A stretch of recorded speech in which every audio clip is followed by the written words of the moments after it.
لن تجري في دمه كلمات الإسلام الخالد، تعلوه الهيبة في أدب ويسير على الدرب الراشد. قل إني بالقرآن وبالإيمان وبالقلب الساجد سأنوش النصر بلا ريب، ولذلك أسعى وأجالد.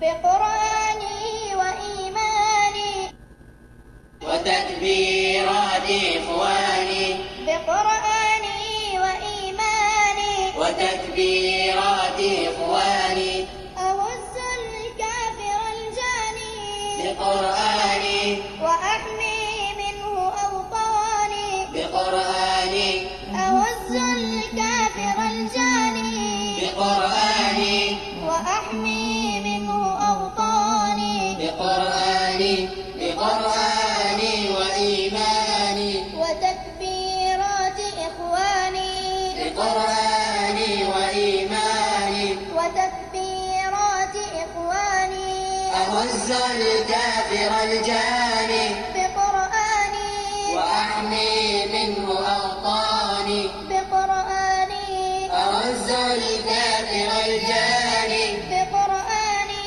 وأحمي منه أوطاني، بقرآني عواطفنا براكين تثور وما لها حين، عواطفنا براكين تثور وما لها حين، ويثني عزمنا الدين بقرآني، إلى العلياء والشان، بقرآني، ويذكي عزمنا الدين بقرآني، إلى العلياء والشان، بقرآني، بقرآني وإيماني، وتكبيرات إخواني بقرآني وإيماني، وتكبيرات إخواني أهز الكافر الجاني بقرآني وأحمي منه أوطاني، بقرآني أهز الكافر الجاني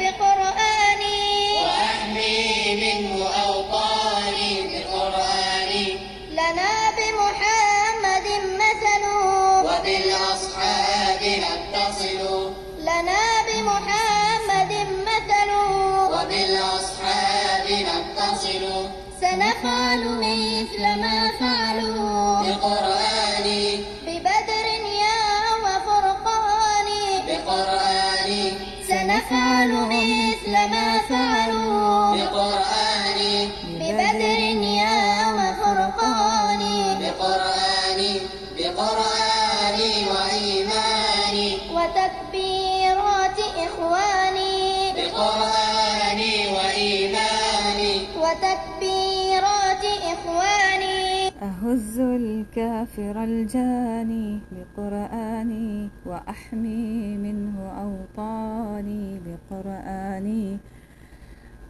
بسم الله الرحمن الرحيم، الحمد لله والصلاة والسلام على رسول الله. لأنه بس مباشر فحبيت أعطي وقت شوية على ما يجي المتابعين. المنهجية الثالثة كما ذكرت أني أركز على الإصلاح والتغيير من خلال آيات القرآن الكريم، لأنه مرجعنا ومنهجنا هو القرآن الكريم، ونحن أمة محمد صلى الله عليه وسلم، الأمة المسلمة. عودتنا ورجعتنا وعزتنا بتمسكنا بهذا الكتاب القرآن الكريم. أسأل الله عز وجل أن يجعلنا ممن يقولون القول فيتبعون أحسنه. المنهجية الثالثة الوصف الدقيق والتحليل العميق والحلول المناسبة.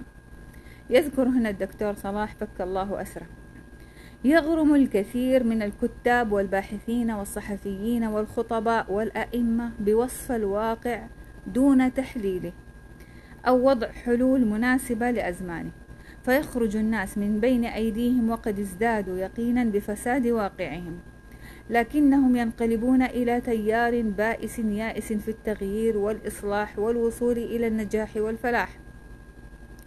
وإذا أنعم الله على عبد مصلح بأن يجمع بين الوصف الدقيق الذي يفرق بين الحالة الظاهرة والتحليل العميق الذي يفرق بين الأسباب الوهمية والحقيقية، ويقدم الحلول المناسبة لكل بيئة ومناخ وإمكانات وقدرات، فإنه فعلا سيكون المصلح الرباني الذي يجعل الله على يديه مفاتيح التغيير.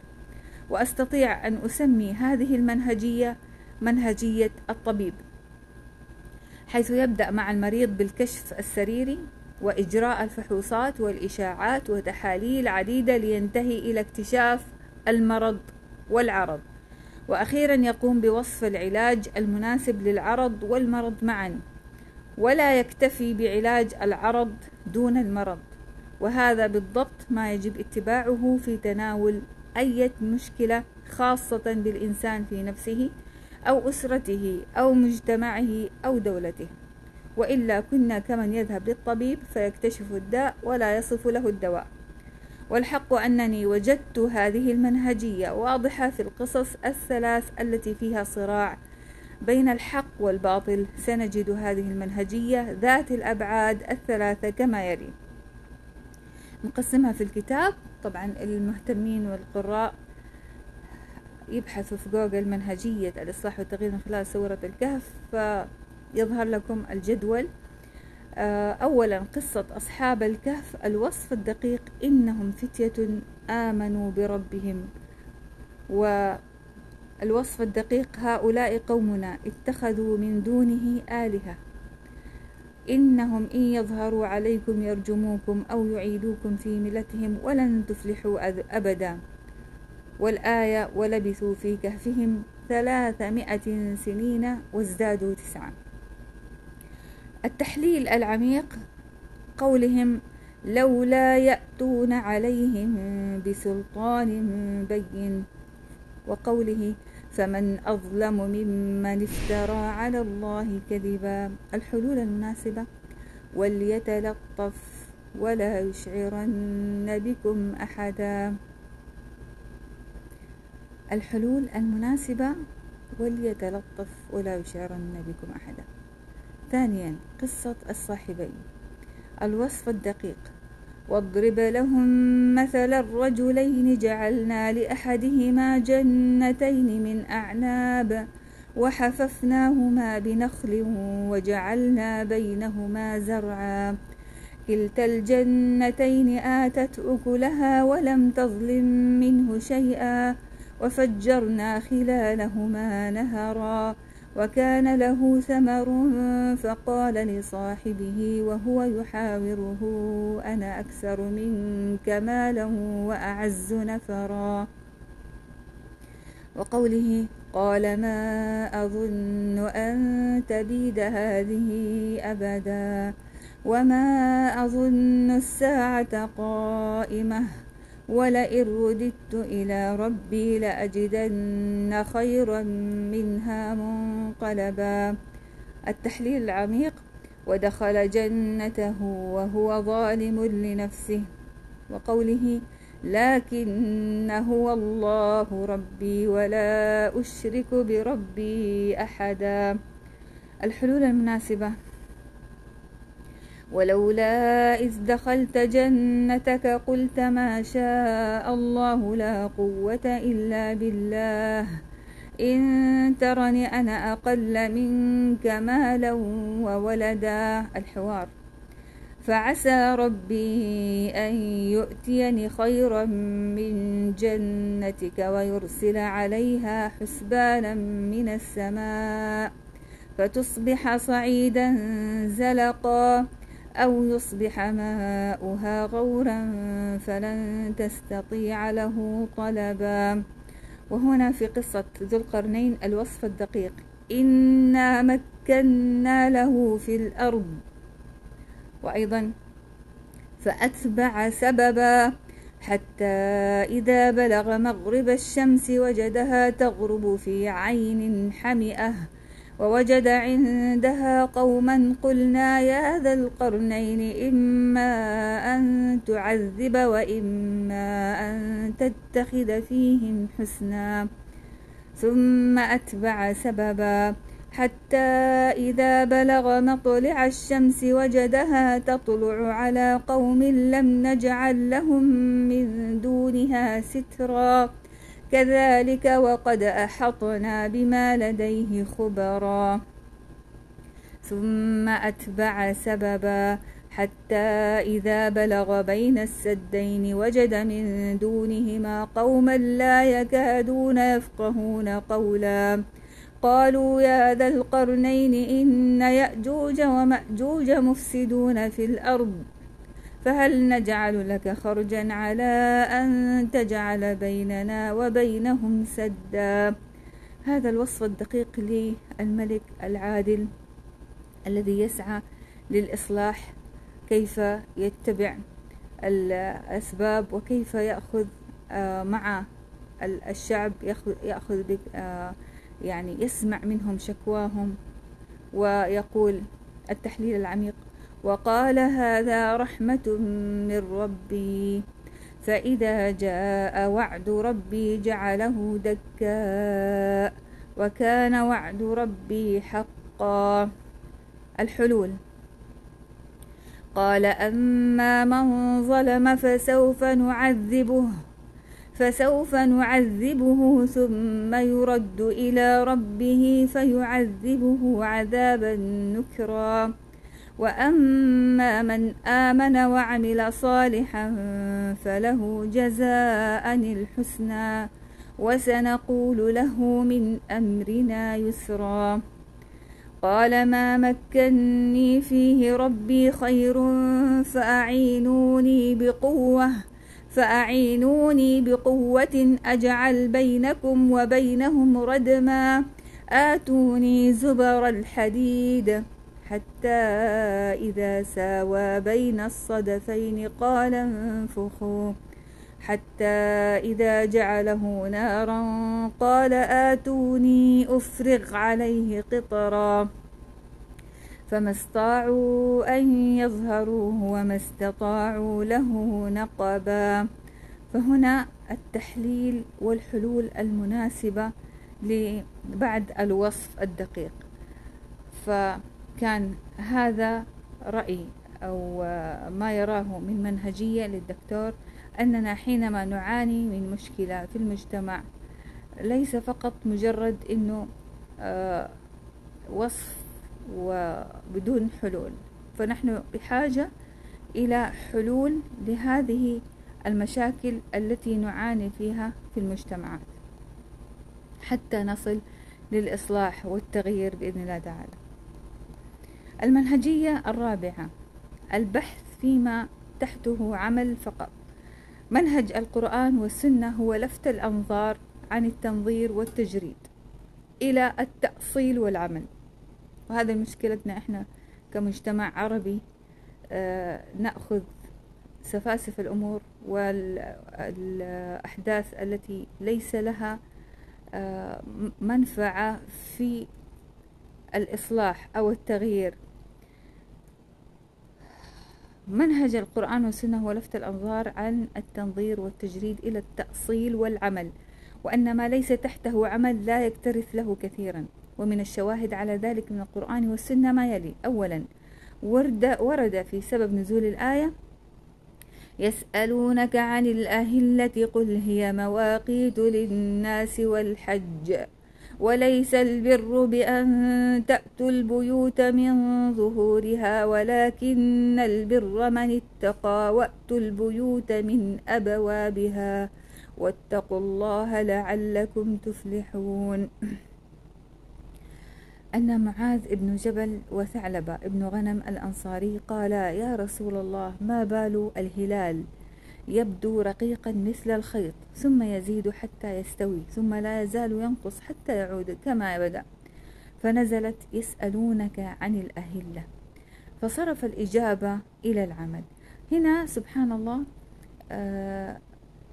يعني الرسول صلى الله عليه وسلم وجههم، أو أنه الله عز وجل لما أنزل هذه الآيات على الرسول عليه الصلاة والسلام في هذا الموقف: يسألونك عن الأهلة قل هي مواقيت للناس الحج، يعني لا يهمكم الشكل ويشغلكم الشكل عن الهدف من خلق الله عز وجل لهذا الهلال، وهي مواقيت للناس وعن أهميتها في الزمن، فصرفهم من الشكل إلى العمل، فصرف الإجابة إلى العمل.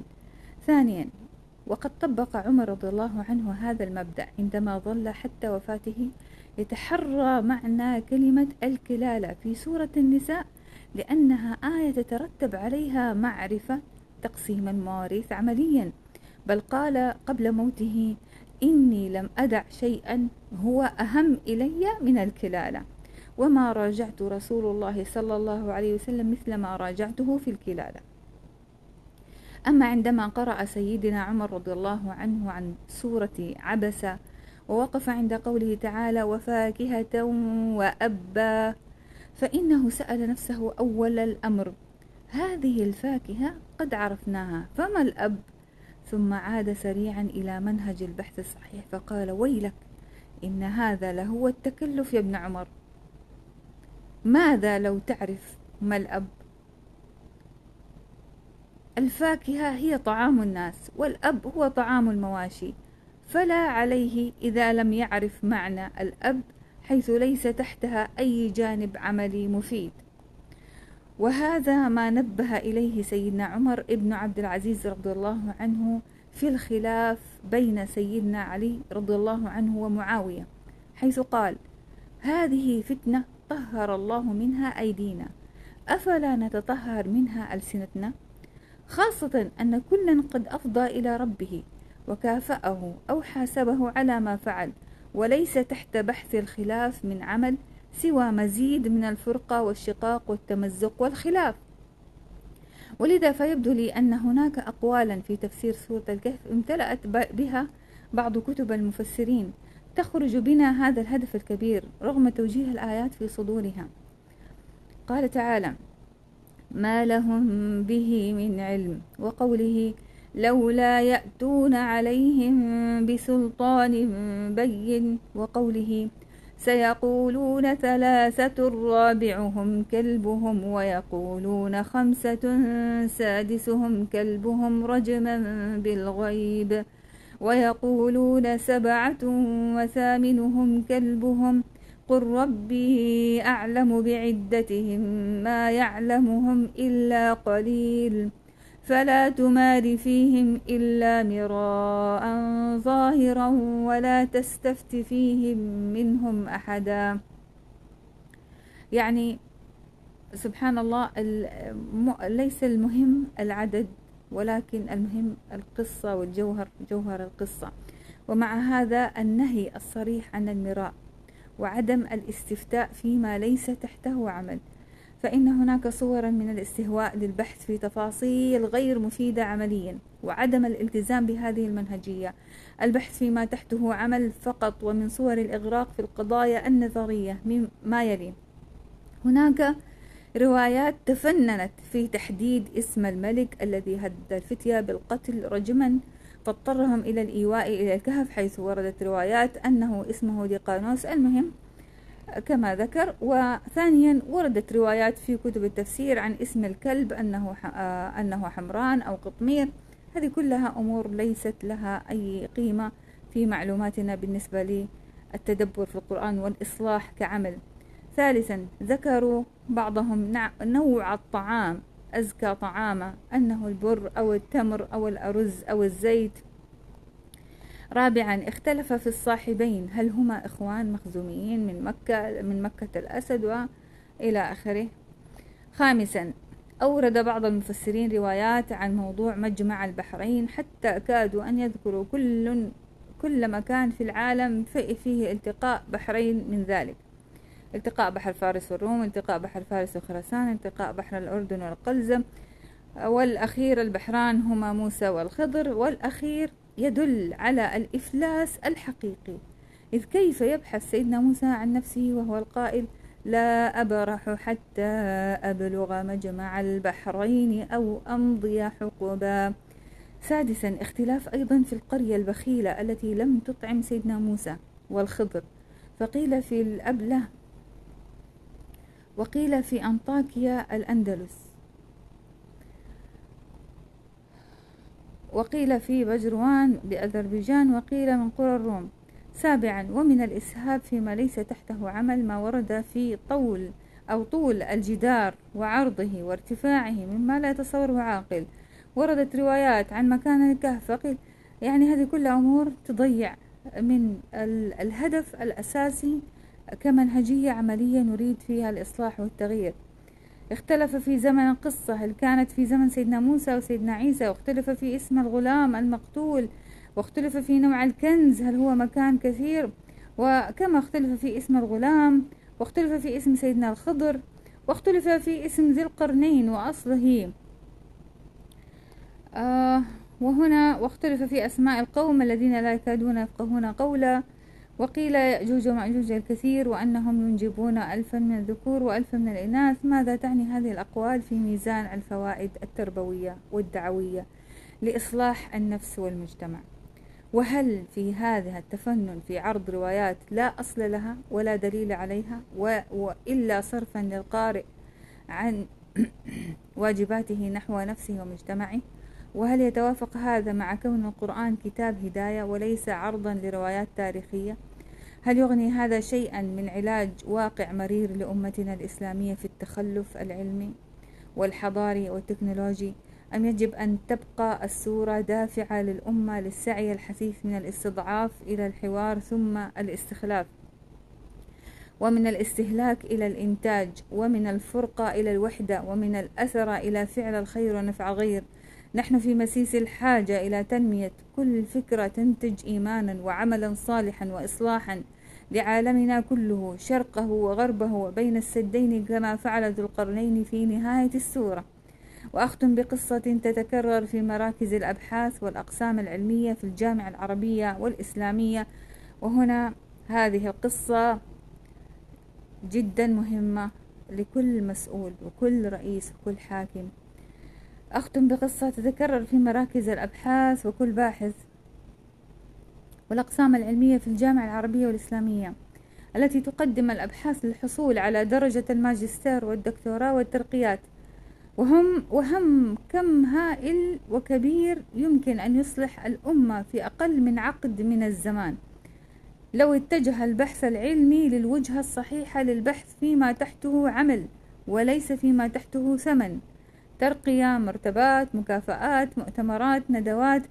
القصة كانت في دار الكتب المصرية سنة 1987 ميلادي، حيث جلست على الطاولة للمذاكرة والبحث، وجاء شاب وجلس على الطاولة نفسها فتعرفت عليه.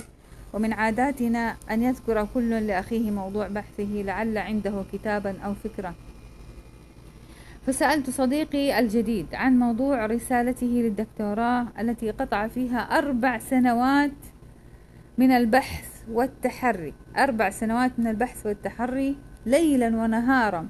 فقال: أحكام تحرير العبيد في الإسلام. فسألته: من هم العبيد في بحثك؟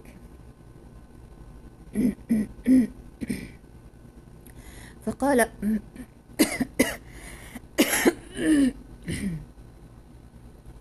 فسألته: من هم العبيد في بحثك؟ فقال: هو تعريف الفقهاء نفسهم. ألست متخصصا كما ذكرت في فقه الأصول؟ فقلت: نعم، ولكن الإعلان العالمي لحقوق الإنسان سنة 1947 ميلادي أنهى قضية الرق والعبودية، ولم تبق منه إلا صور نادرة وليست ظاهرة، فأنكر علي استغرابي في البحث في أمر تاريخي ولم يعد له أثر، فاستدركت عليه وقلت: لو قصدت أحكام تحرير العبيد في الإسلام أي تحرير أمة الإسلام كلها من العبودية بالجملة لأعدائها في السياسة والاقتصاد والتعليم والإعلام والعادات الاجتماعية، لكان لبحثك قيمة عملية وآثار إصلاحية وربما حسنات ربانية لا حصر لها إن شاء الله. ولكن الباحث لم يعجبه هذا الطرح الذي يقوض المنهج من أعماقه، ولو كان شجاعا لانتصف من نفسه لأمته، ولكن انحاز إلى نفسه ليستمر في بحث ينال به خطوة ودرجة علمية فارغة من المضمون العملي.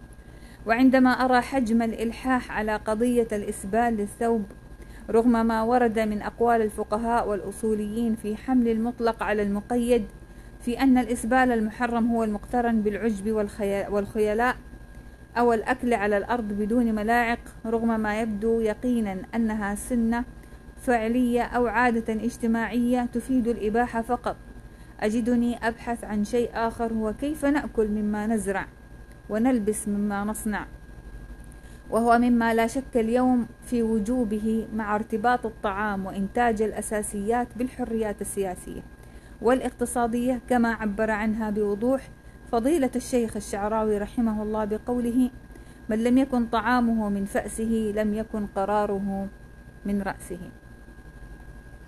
ولذا فإنني أتوجه بأعلى نداء وأخلص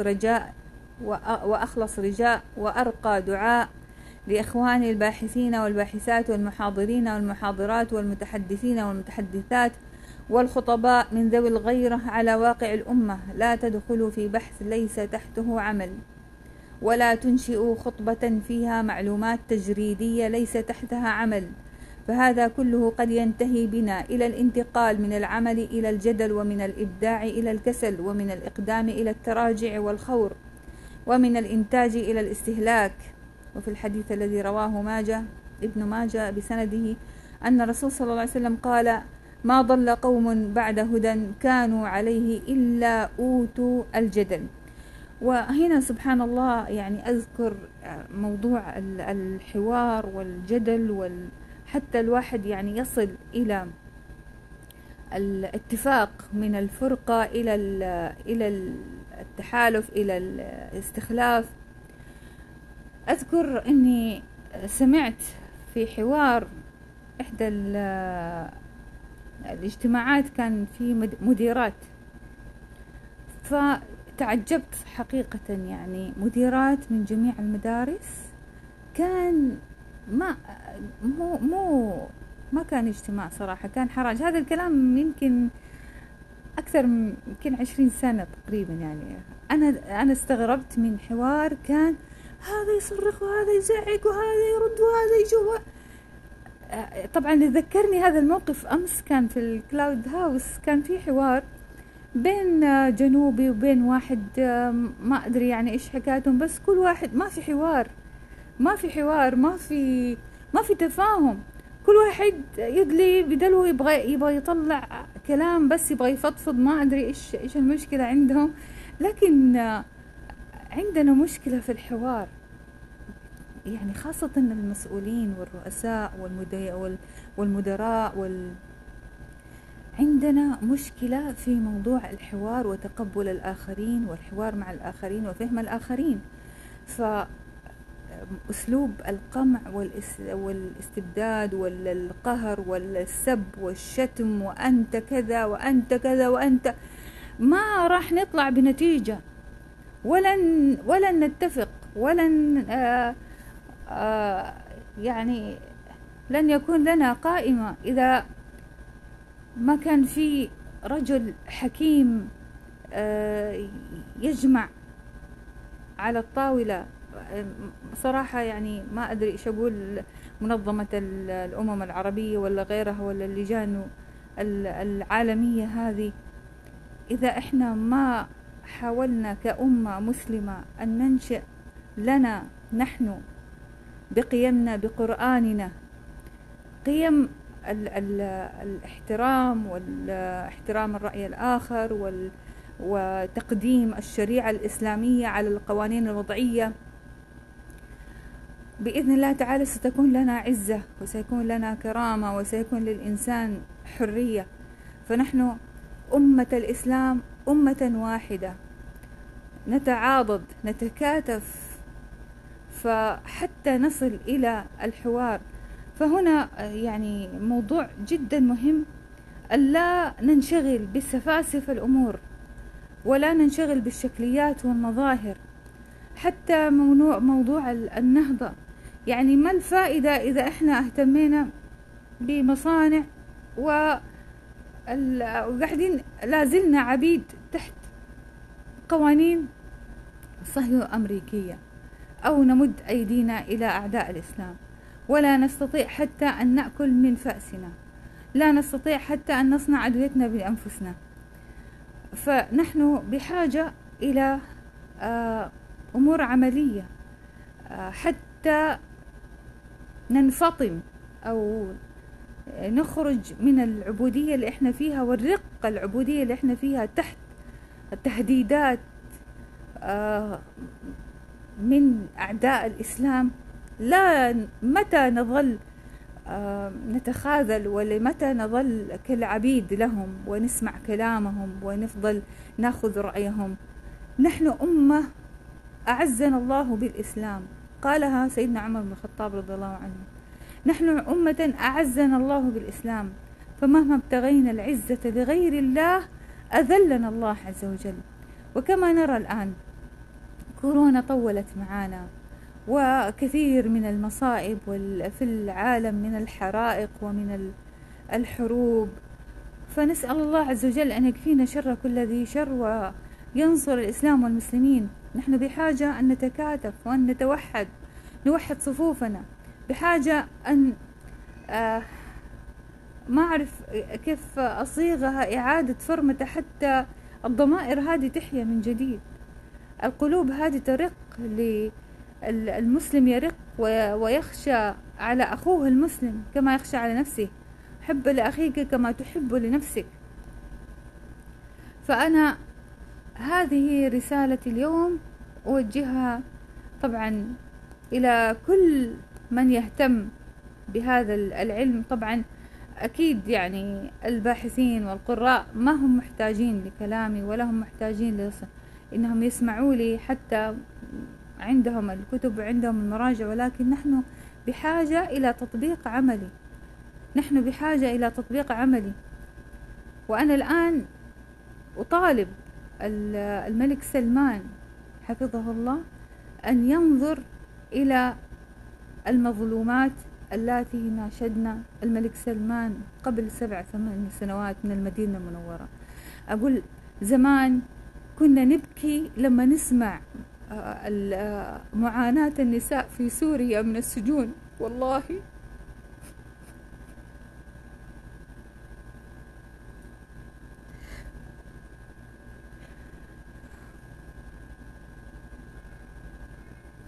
ما أنساها.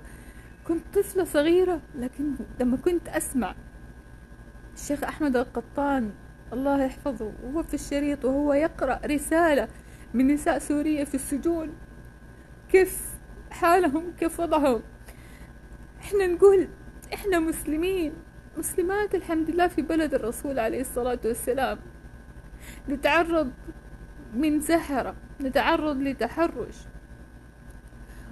ويلفق عليهم، وخلاص ما ناخذ حتى رد اعتبار. أفراح العلوي اللي صرختها ضجت، وكم من أفراح في المدينة وغير المدينة، كم من المسلمات اللي بيعانوا من هؤلاء الخبثاء السحرة. تكون مسلمة عفيفة شريفة في بيتها، مصونة مكرمة، يستخدمون الأسحار للتفكيك وللزنا وللخنا وللسلب والنهب. إلى متى؟ إلى متى حتى يعني يفضل هذا الفساد والتعطيل عقبة للنهضة؟ أي نهضة حتصير؟ المفروض احنا ننتقل من حسن لأحسن. يعني كنا في زمن الملك عبد الله يحفظه وقبله، يعني كان في صحوة، كان في حركة حتى في المحاضرات والندوات والدعوة. الآن علماءنا في السجون، علماءنا في السجون، كيف ما ندافع عن علماءنا؟ هم عمودنا، هم عمود الأمة، كيف نربي أبناءنا، كيف نحفظ على أجيالنا إذا كان قمع العلماء وقمع كل واحد يقول الحق؟ أين تكون النهضة؟ في ماذا النهضة؟ في الفلوس بس؟ فلوس، ضرائب؟ الفلوس هذه فين حتروح؟ المفروض الشعب هو أول شيء، هو اللي يستفيد من خيرات هذه البلد.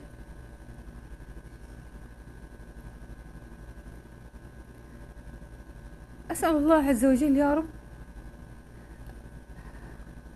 أن يهيئ لهذه الدولة ولهذا الدين أهل الحق وأهل النصر وأهل الخير، للعزة وللكرامة وللنصر ولنهضة هذه الأمة. أسأل الله أن يهدي شبابنا وشباب أمة محمد، وأن يهدي الأمير محمد بن سلمان على ما هو عليه. لا نريد تحالف مع إيران ولا فرنسا ولا أعداء الإسلام. نحن أمة أعزنا الله بالإسلام، كلنا نتوحد مع بعض، كلنا نتكاتف مع بعض، كلنا يد واحدة. وأسأل الله عز وجل يا رب أن يعز الإسلام والمسلمين وينصر الإسلام والمسلمين ويذل الكفر والكافرين ويدمر أعداء الدين. اللهم صل وسلم وبارك على سيدنا محمد وعلى آله وصحبه وسلم تسليما كثيرا. أهز الكافر الجاني بقرآني وأحمي منه أوطاني بقرآني أهز الكافر الجاني بقرآني وأحمي منه أوطاني بقرآني هو الإسلام رافعنا وللأمجاد دافعنا هو الإسلام رافعنا وللأمجاد دافعنا غدا تدوي مدافعنا بقرآني تدق معاقل الجاني بقرآني غدا تدوي مدافعنا بقرآني تدق معاقل الجاني بقرآني غدا تدوي مدافعنا تدك معاقل الجاني. السلام عليكم ورحمة الله وبركاته.